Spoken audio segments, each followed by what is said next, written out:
This is your USMNT Abroad weekend update from December 17th to December 19th of 2021.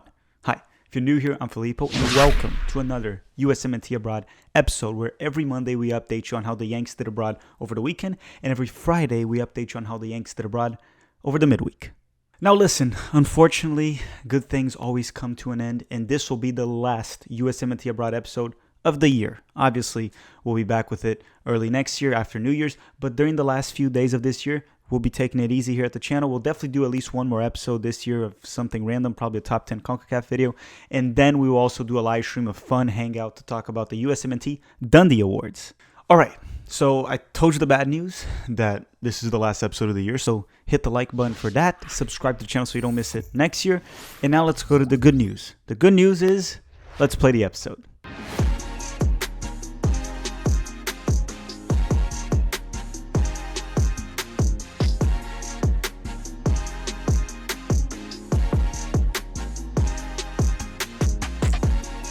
Before I start the performance updates, one thing I want to say, one of the reasons we're also taking a break is because many European leagues will be during their winter break. So not many Americans will be playing abroad till New Year's, okay? So that is one of the reasons. So let's start right now with Christian Pulisic from Chelsea. On Sunday, Pulisic started and went the full 90 minutes for Chelsea during their 0-0 draw with the Wolves. Now, Chelsea is full of players that are injured or in quarantine, so Tuchel had no option but to keep Pulisic as their center forward. And just to be honest, he did not have a good game. He struggles when he has to play with his back to the defenders.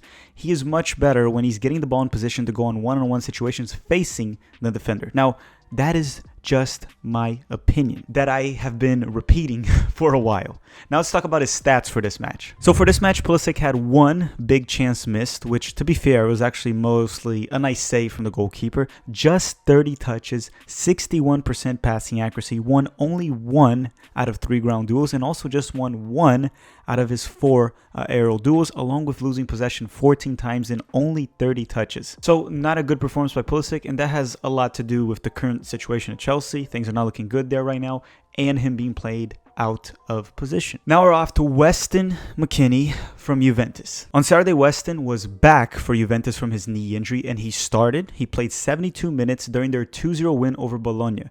Now, this was one foggy game, which made it a little bit annoying to watch, just a little bit. Weston played as a central midfielder in a 4-3-3 formation, looking a lot like an attacking midfielder. Now, Allegri does call him a mezzala, but usually mezzalas drift out wide a little bit more than Weston did for this one. I mean, the word ala essentially means drifting wide in Portuguese and Italian, so... Now, for this match, Rabiot and Arthur were part of the build-up for most of the match, while Weston was high up the field, as I said, looking like an attacking midfielder. For Juventus' second goal, Weston made a pretty good run to open up some space for Cuadrado to get the shot that led to the deflection and to the goal. Now, after that second goal, Weston Mckennie was subbed out of the match, and obviously, coming back from an injury, 2-0 lead, 15 minutes left, no reason to keep him in. It was more to rest him. He had a good game, in my opinion. Weston had some pretty strong defensive stats for this match. He had 1 clearance, 2 block shots, 1 interception, and 3 tackles. Now, the Serie A has one more round midweek. We won't be doing the report on Friday, as I said, but you can watch the game, obviously. And we'll be updating you on Twitter, so go follow us on Twitter as well and Instagram. And they will be back from a 2-week break in January. Quick update on Gio Reyna. Dortmund played this weekend. He was still not available. He is training, so he should be back after their winter break. The Bundesliga is going to go on a 2-week break as well and be back after New Year's, and Gio Reyna is expected to be available for that match. Now, Serginho Dest from Barcelona, and on Saturday he was not available for Barcelona due to a groin injury. Now, Barcelona has one more game this year, December 21st, and I don't expect him to be available for that one. So we should only see Dest back for Barcelona after New Year's, and that is assuming he stays in Barcelona, which I think he will, but he'll probably only be back in 2022. Now we're off to Tyler Adams from RB Leipzig. On Saturday, Tyler Adams started off the bench and came in at the 7th minute due to Fauxbacks getting injured. And by the way, Fauxbacks will be out for 8 weeks minimum. Now, Leipzig ended up losing to Arminia, a relegation zone team, 2-0.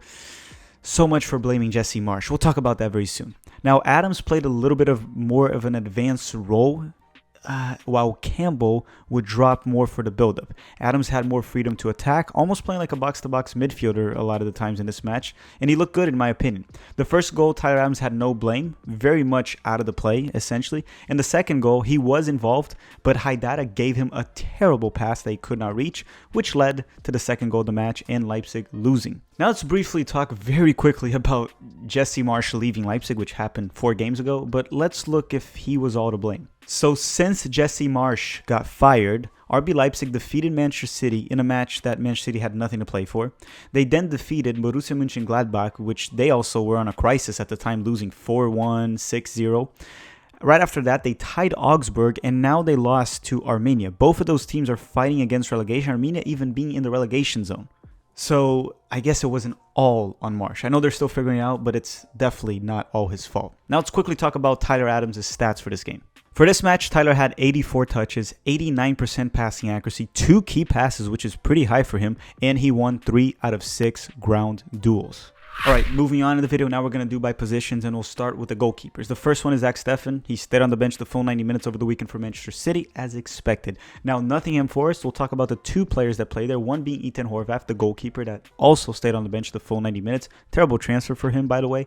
And Alex Maiton, the winger, which, unfortunately, Maiton came in at the 40th minute due to one of his teammates getting injured, but then he got injured at the 55th in the second half and also got replaced. There's no updates on how severe the injury is, but it's unfortunate that he came in and got injured. All right, now we're moving forward in the video to the center backs. And if you haven't already, hit that like button, obviously. This is the last USMNT abroad of 2021. We'll be back in 2022, obviously.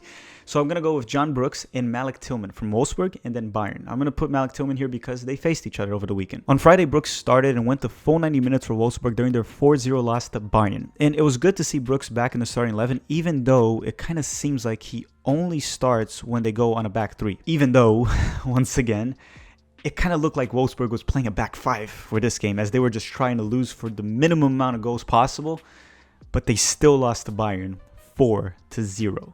Now, Brooks played as a left center back. In the first 2 goals, he was not involved at all. The first one specifically, the entire defense was just caught ball watching, in my opinion. It was just horrible to see. For Bayern's third goal, though, Brooks was involved, but not much to blame him there, in my opinion. He was caught in a 2-beat-1 situation of Sané and Müller, which led to Sané finding space and scoring a beautiful goal outside the box. Now, the fourth goal was also not on Brooks specifically. I just think it was bad defending from Wolfsburg overall, like all around the back line. Brooks seemed poorly positioned, a little too high in regards to the back line, a little bit too high in regards to his own back line.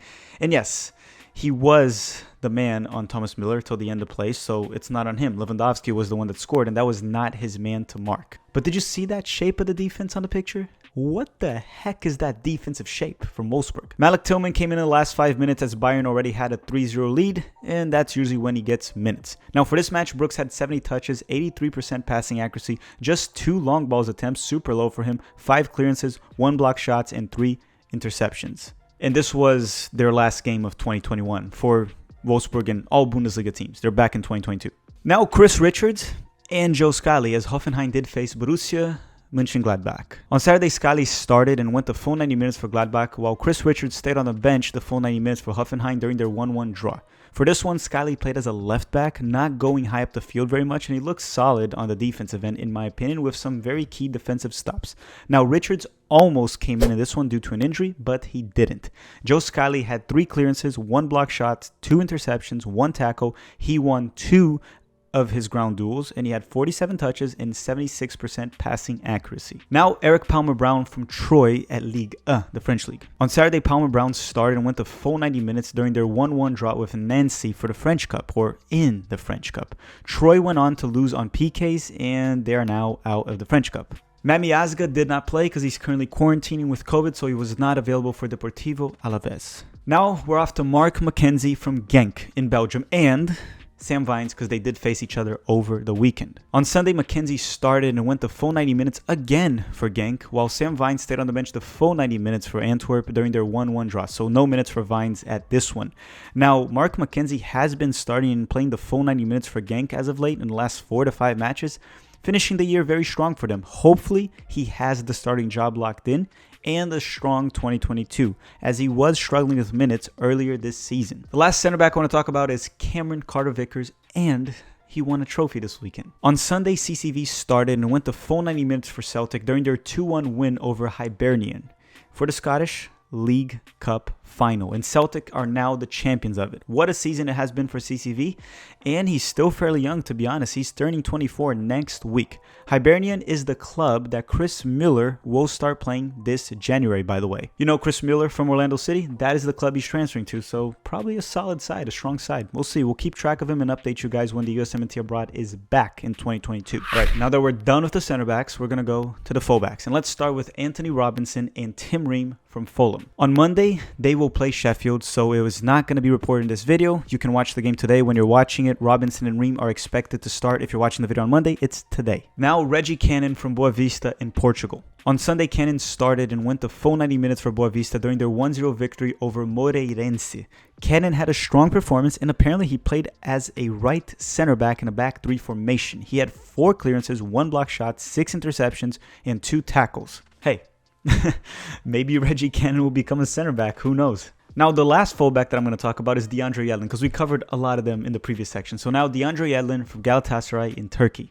On Saturday, Yedlin started and went the 66 minutes for Galatasaray during their 1-1 draw with Istanbul. Yedlin got a yellow card for this one. Now, moving on to the midfield, the first player I want to talk about is Yunus Musah, but he plays on Monday, so we're not updating on this video. If you're watching this game, this video comes out on Monday, so you're probably watching Yunus Musah as I speak, or you already watched it. Comment down below what you thought of his performance since it's not in this video. So let's talk about who played over the weekend, and that is Tanner Tessman and Gianluca Busio from Venezia. On Sunday, Busio and Tanner Tessman both started for Venezia during their 1-1 draw with Sampdoria in the Serie A. Now, Tanner Tessman was subbed off at the 58th minute for this one, and Gianluca Busio was subbed off at the 69th minute. At the time, Venezia was still down 1-0. Both of them played as central midfielders in a 4-3-3 formation, aka 8. Right, so Gianluca Busio looked more like a mezzala, drifting wide and playmaking, while Tanner Tessman looked more like a box-to-box midfielder for this one. Remember, central midfielder, the 8 position, is a position. Box-to-box and mezzala is a role within that position. Venezia currently sits 7 points ahead of the relegation zone, so it's somewhat comfortable considering we're about to hit halfway through the season, but they still need to get all the points they can get so they can avoid relegation. But right now, it's looking promising. It looks like Venezia will be able to stay in the Serie A, which is a huge accomplishment from them that they just got promoted last season. Now, Christian Kapis and Emmanuel Sabi, I'm not going to talk about Sabi later, they play for the Danish League and they're on break all the way till February. Now, so I just want to let you guys know about that. The next player I want to talk about is Brenden Aaronson from RB Salzburg. So Austria is also on break till February, which obviously they will be training in January and having friendlies. Now, what I wonder is, since Greg will start the earlier camp, the MLS camp early in January, could RB Salzburg maybe release Brenden earlier? I mean, they wouldn't be having any games, maybe just friendlies, so maybe they could release Brenden to the US men's national team camp a little bit earlier from the January camp since, you know, they don't play till February. But that's just wishful thinking. Maybe it'll happen. Probably it will not. Now, Julian Green and Tim Tillman from Fürth in Bundesliga. On Saturday, Tim Tillman started and went 71 minutes for Fürth, while Julian Green stayed on the bench the full 90 minutes during their 0-0 draw with Augsburg. Now, halfway through Bundesliga, Fürth has currently 5 points in 17 games. So they're on track to have 10 points total if they repeat this campaign in the second half. Schalke, which was one of the worst seasons in Bundesliga that I've ever seen last year, they ended with 16 points. Just to add some perspective, usually the last place team in Bundesliga finishes with 20 points or so. As I've said before, Fürth is probably the worst Bundesliga team ever, or to the bare minimum, the worst one I've seen. Now, Luca de la Torre from Heracles in Netherlands. On Saturday, de la Torre started and went the full 90 minutes for Heracles during their 4-2 win over Groningen. Now, de la Torre for this one had 67 touches, 91.5% passing accuracy, 1 key pass, and won 4 out of 10 ground duels. The Dutch league has one more round this midweek, and then they will only return January 15th from break. Now, Alex Mendes from Vizela in Portugal. On Sunday, Alex Mendes came off the bench at the 78th minute for Vizela during their 4-0 loss to Porto at Liga NOS. Next on the list is Dwayne Holmes from Huddersfield in the English Championship. On Saturday, Holmes started, scored a goal, and played 89 minutes for Huddersfield during their 3-2 win over Bristol City in the English Championship. Last midfielder I want to talk about is Richie Ledezma, and he stayed on the bench the full 90 minutes for PSV over the weekend. It's just very good to see that he's back with the senior squad right after returning from an ACL injury. So I expect his minutes to ramp up as the season goes on for PSV. And by the way, PSV is leading the Eredivisie, the Dutch league, so that's quite impressive to be ahead of Ajax. Okay, we're reaching the final section of the video here at the forwards. And if you haven't already, I'll give you 5 seconds right now. I'll wait. Hit that like button right now. It helps us expand the reach. And let me talk very quickly about Timothy Weah. Timothy Weah is still injured. No set date to return. He'll probably return in 2022, hopefully early January. And he has been linked with a transfer to Sevilla at La Liga. Will that be an upgrade from Lille? In my opinion, yes. Will it happen? I don't know. I don't know if they'll pay the fee. Maybe they will. We'll keep you guys updated in regards to that. The next player I want to talk about is Conrad de la Fuente, and he actually played over the weekend. On Sunday, Conrad started and played 59 minutes for Marseille during their 4-1 win over ES Canet in the French Cup. Now, Conrad for this one had 43 touches, 90% passing accuracy, 2 key passes, and won 1 out of 4 ground duels. Also, Marseille's first goal was off a PK that Conrad was the one that was able to draw it. Staying in France, Nico Gioacchini from Montpellier that they also played in the French Cup over the weekend. On Sunday, Gioacchini started and played 69 minutes for Montpellier during their 1-0 win over Aldrexu in the French Cup.